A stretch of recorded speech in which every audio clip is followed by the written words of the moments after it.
The Nigerian army rescues 386 civilians from Sambisa forest 10 years after abduction.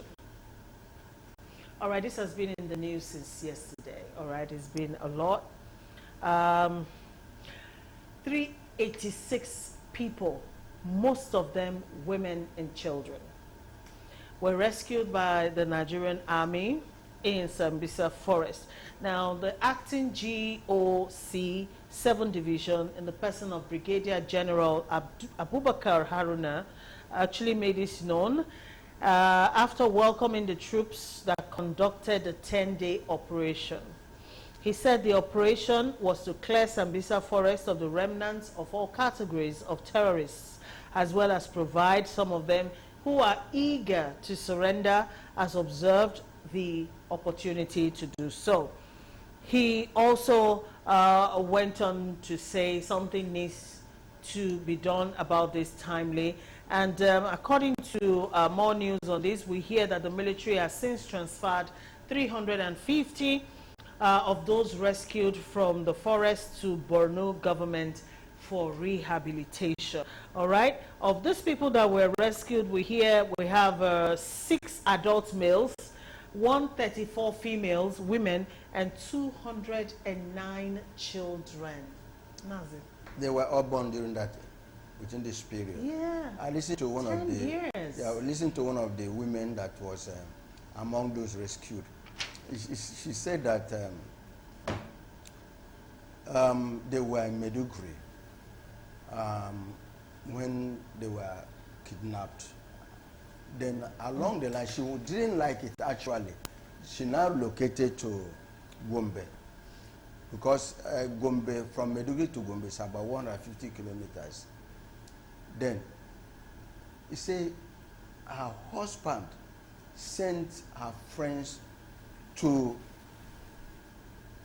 carry her from Gombe back to Sambisa forest. At least I heard her during the interview of that thing.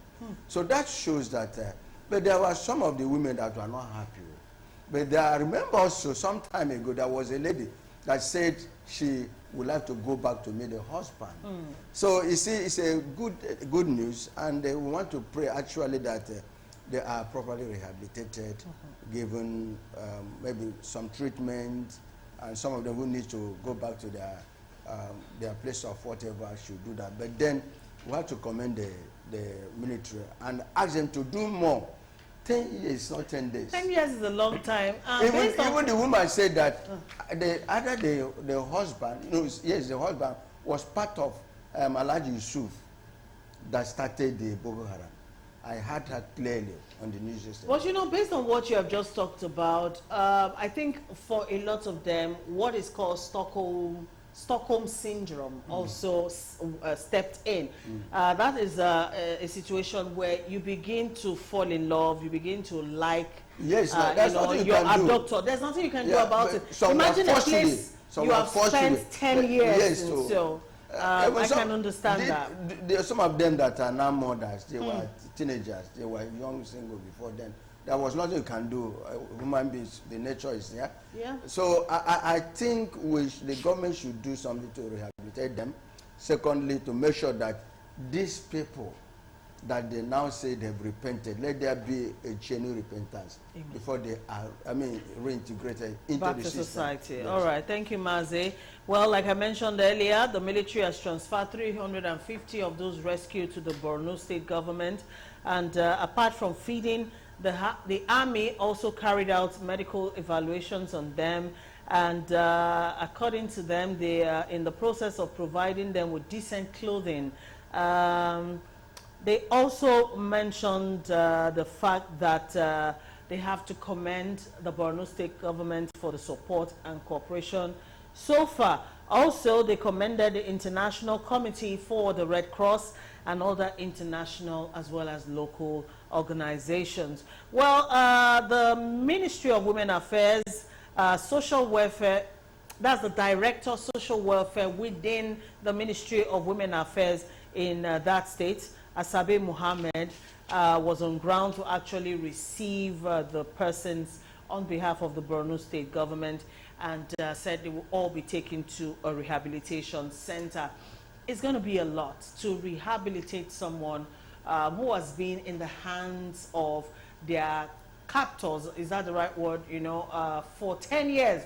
10 years of a person's life is almost like a lifetime for some people. Imagine if you were 20 when you were captured, you're now 30 years old, all right? 10 years of your life has gone against what you originally thought, you know, would be your line of journey in life. It has gone against, you know, everything you've ever dreamt of becoming or doing in those 10 years of your life. You have been at the mercy of somebody else, all right? It's a whole lot.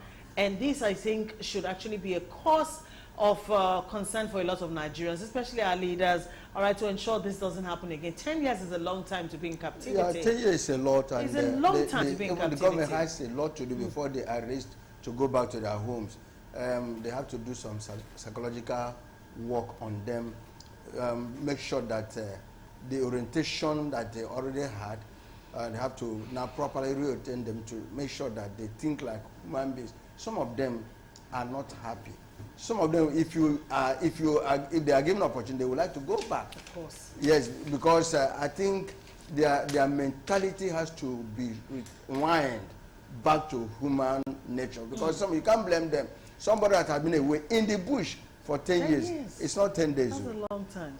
Anyways, kudos to the Nigerian military for a job well done, and we hope that we do more of this.